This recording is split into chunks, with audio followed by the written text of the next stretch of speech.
Welcome to the world of civil Guruji. मैं corporate trainer Kishan ओझा आप सभी का फिर से स्वागत करता हूं। आज का जो वीडियो का टॉपिक है वो आप लोगों के लिए बहुत ही ज्यादा जरूरी होने वाला है। जितने भी हमारे इंजीनियर्स हैं, जो फ्रेशर्स हैं, उनके लिए बहुत ज्यादा इंपॉर्टेंट होने वाला है, क्योंकि यहाँ पे मैं बात करने वाला हूँ ग्रेड्स ऑफ सीमेंट की, कि क्या क्या ग्रेड होते हैं और उनका एप्लीकेशन क्या है। सिर्फ मैं आपका आज वीडियो लेक्चर नहीं है ये, एक्चुअली मैं रियल एप्लीकेशन बताने वाला हूं कि कहां हमको 33 ग्रेड यूज करना है, 43 ग्रेड यूज करना है और 53 ग्रेड यूज करना है। तो सबसे पहले वीडियो को स्टार्ट करने से पहले मैं आप लोगों को बताना चाहूंगा एक बहुत ही अच्छा कोट जो मैं अपने आप से रिलेट कर पाता हूं, आप लोगों से शेयर करना चाहूंगा कि education is the passport to the future, for tomorrow belongs to those who prepare for it today.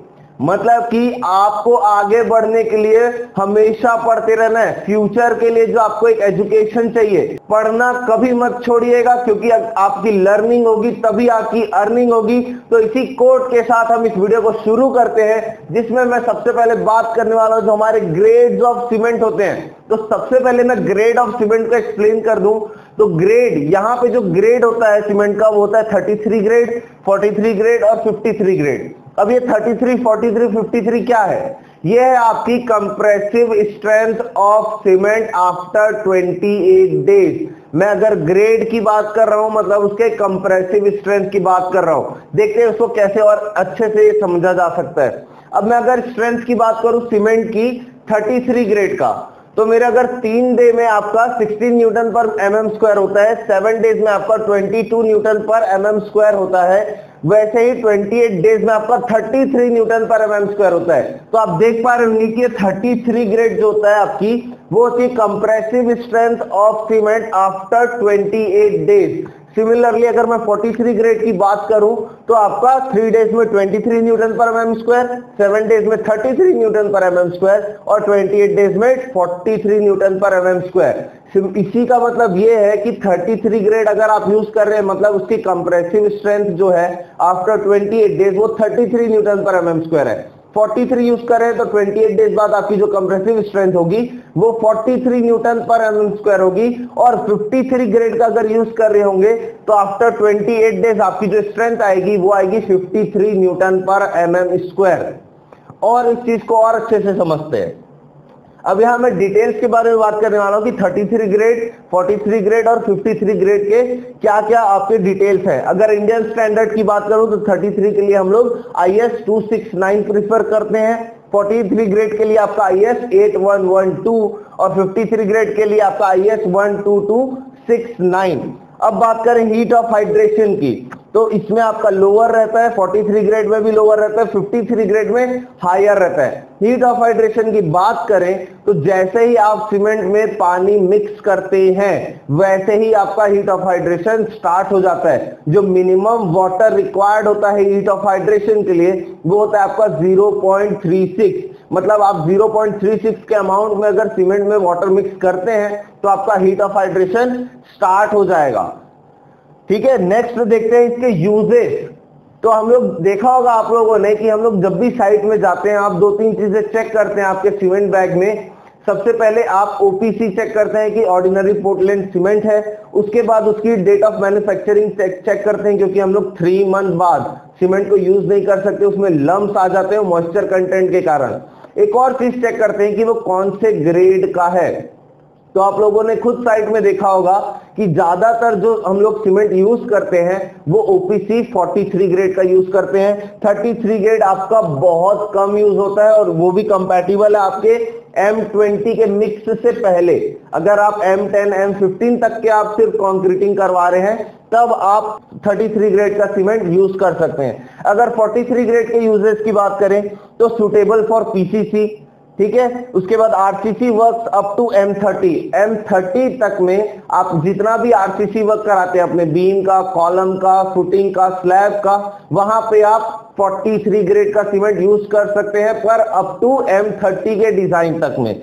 फिर all types of finishing work मतलब जितना भी हमारा प्लास्टरिंग होता है वो उसमें भी आप 43 ग्रेड का सीमेंट यूज कर सकते हैं। अब 53 ग्रेड का बात करें वो कहां यूज होता होगा। जितने भी स्ट्रक्चर्स है आपके M30 के ऊपर जिनमें हमको M30 से ज्यादा मिक्स का कंक्रीट प्रिपेयर करवाना है, उन स्ट्रक्चर्स के लिए हम लोग 53 ग्रेड का सीमेंट यूज करते हैं। अब इसके एप्लीकेशन की बात करें तो 33 ग्रेड आप जनरली जहां यूज करते हैं वो पैरापेट वॉल्स में, कंपाउंड वॉल्स में आप यूज कर सकते हैं 33 ग्रेड को। 43 ग्रेड को आप यूज कर सकते हैं प्लास्टरिंग वर्क में, टाइलिंग वर्क में, फ्लोरिंग में, pathways, finishing works of bridges, water retaining structure. मतलब आरसीसी वर्क में आप 43 ग्रेड का सीमेंट यूज कर सकते हैं, but up to M30 mix, जिसमें आप पूरा फिनिशिंग वर्क के साथ साथ आरसीसी मेंबर्स का भी आप 43 ग्रेड यूज करके कंस्ट्रक्शन कर सकते हैं। अब 53 ग्रेड की बात करें तो suitable for high strength of concrete structure such as column, beam and footing. यहां पे मैं M30 के बाद के मिक्स की बात कर रहा हूं। M30 से बाद का आपका मिक्स है, तब आप वहां पे उसको कॉलम के लिए यूज कर सकते हो 53 ग्रेड का, बीम के लिए यूज कर सकते हो, फुटिंग के लिए यूज कर सकते हो, स्लैब के लिए यूज कर सकते हो। उसके साथ साथ में ही हाई राइज बिल्डिंग्स जो भी होती हैं, जितने भी डैम्स प्रिपेयर होते हैं, जितने भी हाई राइज बिल्डिंग प्रिपेयर होती है, वहां पे हम लोग 53 ग्रेड का ही सीमेंट यूज करते हैं। ठीक है, फिर अब मैं बताऊंगा आप लोगों को कि ये कैसे 43, 33, 53 हम लोग कैसे डिसाइड करते हैं कि आपका स्ट्रेंथ कितना होगा। उसके लिए हम कंप्रेसिव स्ट्रेंथ ऑफ सीमेंट करते हैं। Compressive strength of cement just हमारे पास जो क्यूब्स रहते हैं, तो ये जो क्यूब है आपका, उसका जो साइज होता है वो 70.6 mm के लिए होता है। इसके लिए जो हम लोग टेस्ट करते हैं उसके सरफेस एरिया पे करते हैं। मतलब यहाँ पे जो मैं सरफेस एरिया इसका निकालूंगा वो जस्ट नॉर्मली निकालूंगा 70.6 इंटू 70.6, और इसके लिए जो मैं मोटार प्रिपेयर कराऊंगा, मोटार आऊंगा आपका 1:3 का। मतलब आपका एक कंटेंट रहेगा सीमेंट का और 3 कंटेंट रहेंगे आपके मोटार के। उसका मिक्स बना के मैं इन क्यूब्स में फिल कर दूंगा, जिसमें रिफर करूंगा IS 4031 को। अब यहां पे जब मैंने मिक्स प्रिपेयर कराया, मिक्स प्रिपेयर होने के बाद आपका जो मिक्स है उसको हम लोग क्यूब्स में फिल कर देंगे। क्यूब्स को अच्छे से वाइब्रेशन में करेंगे, मतलब उसको हम लोग 2 मिनट तक के वाइब्रेटर में रखेंगे। जितने भी वॉइड्स हैं मेरे सीमेंट पेस्ट में, मैं उन वॉइड्स को हटाने के लिए उसको वाइब्रेटर में रखूंगा 2 मिनट के लिए।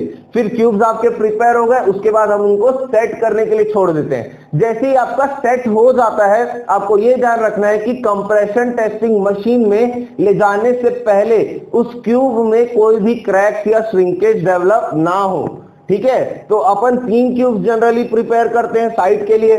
तो 3 क्यूब आपका, एक क्यूब हो गया आपका 3 डेज के लिए, दूसरा क्यूब हो गया आपका 7 डेज के लिए, और तीसरा क्यूब हो गया आपका 28 डेज के लिए। तो मैं सबसे पहले जो मेरा 3 डेज का क्यूब है उसको मैं ले जाऊंगा और कंप्रेशन टेस्टिंग मशीन में इस पे कंप्रेस करवाऊंगा कि ये कितने लोड पे फेल करता है।